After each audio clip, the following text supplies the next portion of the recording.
ازيكم يا اعز اخوات واعز حبايب. الكفته دي يا حبايب قلبي بتاعت جمبري، عاملاها عندي وحطها في الفريزر عندي مخزنها يعني. احترت ناكل ايه، قلت طب انا عندي كفته اقوم اعملها لان زهقنا من الفراخ والحاجات اللي بالكم فيها دي، زهقنا ودنيا حر.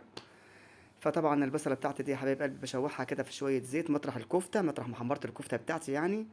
سهله وبسيطه لان ما انا عاملاها قبل كده يا حبايب قلبي عندكم على القناه، عاملاها هي نفسها الكفته يعني.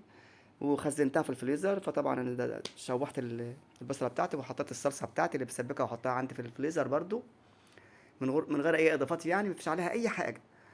انا بقى احط الملح بتاعي وكزبره خضراء، قصدي كزبره ناشفه وكمون وملح فقط لا غير، وشويه فلفل اسود يا جماعه. تمام، هتتسبك معايا كده بقى مع البصله بتاعتنا وفصان توم فريش مع البصله يعني شوحتهم.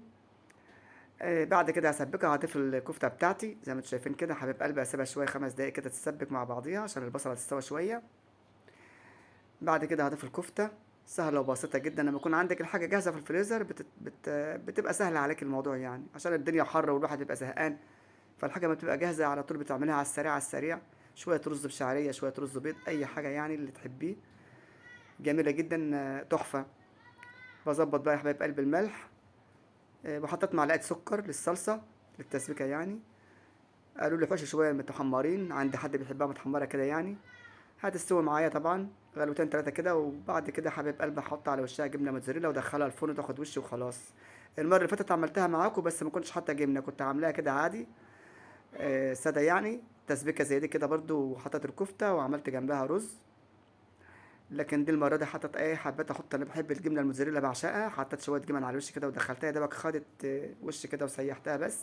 وطلعتها طبعا. وعامله رز بشعريه. فبعد اقول لكم على حاجه، انا جت بقى اشدها عشان تمط ما مطتش بعد ما خلصت الفيديو وحطيت الاكل وبشيل منها، قلت لها دلوقتي مطيتي؟ دلوقتي اشتغلتي؟ اه والله العظيم. لان انا بحب اجيب انضف جبنه وانضف حاجه يعني بصراحه. حبيبتي وجارتي واقفه معايا فبقول لها شد كده يمكن تموت معاها.